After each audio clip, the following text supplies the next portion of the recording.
تزکیہ کیا، اور بعد میں ہم اس کی وضاحت کرتے ہیں کہ تزکیہ ہوتا کیا ہے۔ وقد خاب من دساها، اور وہ شخص ناکام ہوا، نامراد ہوا، خائب و خاسر ہوا، گھاٹے والا، نقصان اٹھانے والا ہوا کہ جس نے اپنے نفس کو گھٹیا بنایا، گناہوں کے ساتھ، برائیوں کے ساتھ، اللہ تعالیٰ کی نافرمانیوں کے ارتکاب کر کے اپنے نفس کو گرا دیا اور اس کو گھٹیا بنایا۔ جو شخص اس طرح اپنے نفس کو گھٹیا بنائے گا، گناہوں میں اس نفس کو گرا دے گا اور وہ اللہ تعالیٰ کی نافرمانی میں ڈوب جائے گا، تو یقیناً وہ خائب و خاسر ہوگا اور وہ نقصان اٹھانے والا ہوگا۔ تو ان آیات کریمہ سے معلوم یہ ہوا کہ کامیابی اور کامرانی کے حصول کے لیے جس کی ہم توقع کر رہے ہیں کہ ماہ رمضان شروع ہوگا، ہم اللہ کی رحمتوں کو سمیٹیں گے، کامرانیاں اور کامیابیاں حاصل کریں گے، اس کے لیے ضروری ہے کہ ہم اپنے نفس کا تزکیہ کریں۔ تزکیہ اس لیے بھی ضروری ہے کہ جو شخص اپنے نفس کا تزکیہ نہیں کرتا اور اپنے نفس کو خواہشات کے پیچھے دوڑاتا ہے، نفسانی خواہشات کے پیچھے لگاتا ہے، تو وہ شخص یقیناً اس کا انجام جو ہے وہ جہنم۔ اللہ تعالیٰ نے قرآن مجید میں ارشاد فرمایا فَأَمَّا مَنْ طَغَى وَآثَرَ الْحَيَاةَ الدُّنْيَا فَإِنَّ الْجَحِيمَ هِيَ الْمَأْوَى۔ جو شخص سرکش ہو جاتا ہے اور دنیا کی زندگی کو آخرت کی زندگی پر ترجیح دیتا ہے، سرکشی سے مراد کیا ہے؟ یہ نفس کی سرکشی ہے، اس کا نفس سرکش ہو جائے اور وہ اللہ تعالیٰ کے احکامات کی کوئی پرواہ نہ کرے، نفسانی خواہشات کے پیچھے لگ جائے اور اللہ کے احکامات کو دیدہ دلیری کے ساتھ ان کو رونت ڈالے اور ان کی کوئی پرواہ نہ کرے، فإن الجحیم ہی المأوى، اس کا ٹھکانہ جہنم ہے۔ لیکن اس کے برعکس وَأَمَّا مَنْ خَافَ مَقَامَ رَبِّهِ، اور جو شخص اپنے رب کے سامنے کھڑے ہونے سے ڈر جائے کہ اس کو اللہ کے سامنے کھڑے ہونا ہے، اللہ کے سامنے جواب دہ ہونا ہے، اور اللہ تعالیٰ کے سامنے جب کھڑا ہوگا تو اللہ کے درمیان اور اس کے درمیان کوئی ترجمان نہ ہوگا، یہ اکیلا ہوگا اللہ کے سامنے۔ پھر اللہ تعالیٰ پوچھے گا تم نے یہ گناہ بھی کیے تھے، اس گناہ کے ارتکاب کیا تھا، اس نافرمانی کے ارتکاب کیا تھا، اس برائی کے ارتکاب کیا تھا۔ پھر وہاں پر انسان کے پاس کوئی جواب نہ ہوگا، وہاں پچھتاوے اور ندامت اور حسرت کے سوا اس کو کچھ بھی نہ ملے گا۔ تو جو شخص اپنے رب کے سامنے کھڑے ہونے سے ڈر جائے اور وَنَهَى النَّفْسَ عَنِ الْهَوَىٰ، اپنے اس نفس کو روک لے، کس چیز سے؟ خواہشات کے پیچھے چلنے سے اس کو منع کرے، تو اس کا ٹھکانہ کیا ہوگا؟ فَإِنَّ الْجَنَّةَ هِيَ الْمَأْوَىٰ، اس کا ٹھکانہ جنت ہے۔ آپ ان دونوں آیات میں مقارنہ کریں کہ کس طرح اللہ رب العزت نے ایک طرف سرکش انسان کا تذکرہ فرمایا کہ جس کا نفس سرکش ہو، طغیانی میں مبتلا ہو جائے، حد سے تجاوز کر جائے اور وہ اللہ تعالیٰ کی نافرمانی میں ڈوب جائے، اس کا ٹھکانہ جہنم۔ اور دوسری طرف وہ انسان کہ جو اپنے نفس کو کنٹرول کرے، اپنے نفس کو پاک کرے، اپنے نفس کو گناہوں سے اور برائیوں سے روکے رکھے، تو اس کا ٹھکانہ کیا ہے؟ اس کا ٹھکانہ جنت ہے۔ لہذا ہمیں وہ کام کرنا چاہیے کہ جس کے نتیجے میں ہمیں جنت ملنے والی ہو، اور وہ کام نہیں کرنا چاہیے کہ جس کے نتیجے میں جہنم میں داخلہ ممکن ہو۔ اللہ تعالی ہم سب کو جہنم سے محفوظ رکھے اور اللہ تعالی ہم سب کو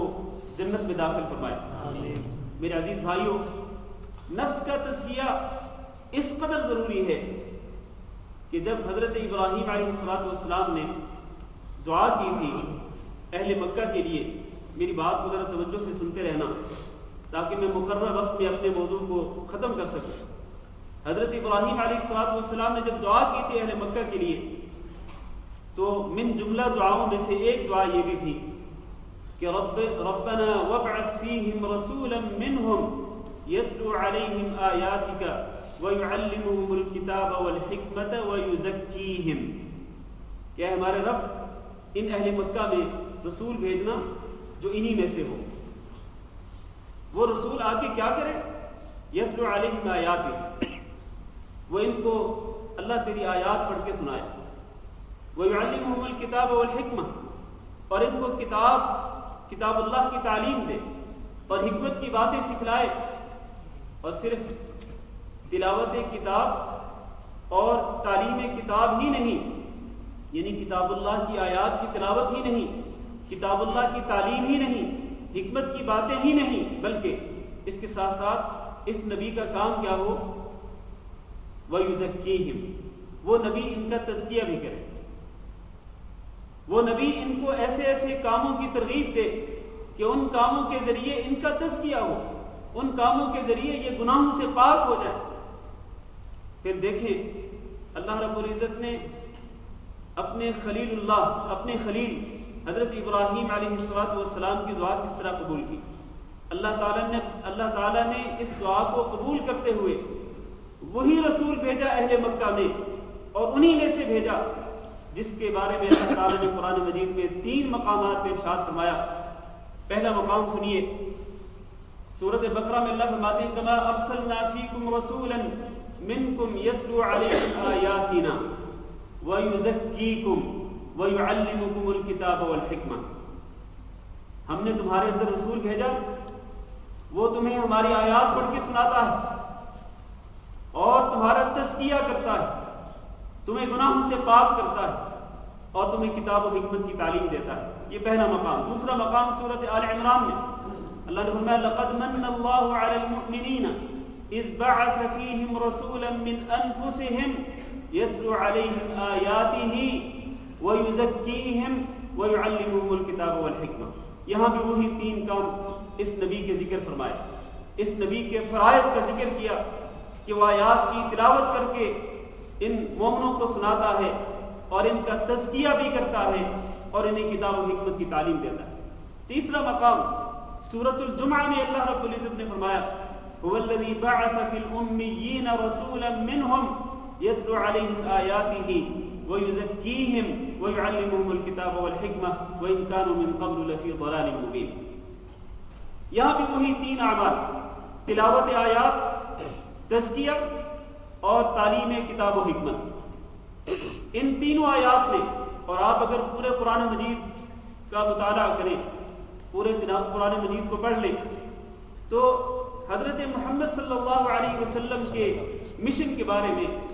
اللہ تعالیٰ نے انہی 3 مقامات پر ہی اس بات کی وضاحت کی ہے کہ آپ صلی اللہ علیہ وسلم کا مشن کیا ہے۔ ان 3 مقامات کے علاوہ چوتھا کوئی مقام نہیں جہاں پر اس طرح اللہ تعالیٰ نے ذکر کیا ہو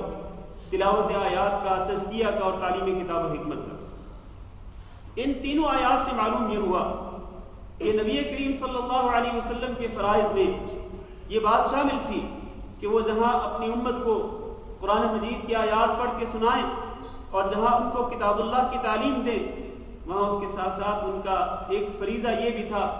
کہ وہ ان کا تزکیہ کریں، یعنی ایسے اعمال کی طرف ان کی رہنمائی کریں کہ جب یہ ان اعمال کو کریں، ان اعمال کو سر انجام دیں، تو پھر یہ گناہوں سے پاک ہو جائے، گناہوں سے ان کا تزکیہ ہو۔ اور آپ دیکھیں اللہ تعالیٰ نے نبی کریم صلی اللہ علیہ وسلم کا یہی عمل جو ہے ایک اور مقام میں بھی ارشاد فرمایا۔ سورۃ المزمل کے شروع میں اللہ تعالیٰ فرماتے ہیں یا ایھا المزمل قم اللیل الا قلیلا نصفہ او انقص منہ قلیلا او زد علیہ ورتل القرآن ترتیلا انا سنلقی علیک قولا ثقیلا، کہ ہم آپ کو بہت ہی بھاری ذمہ داری سونپنے والے ہیں۔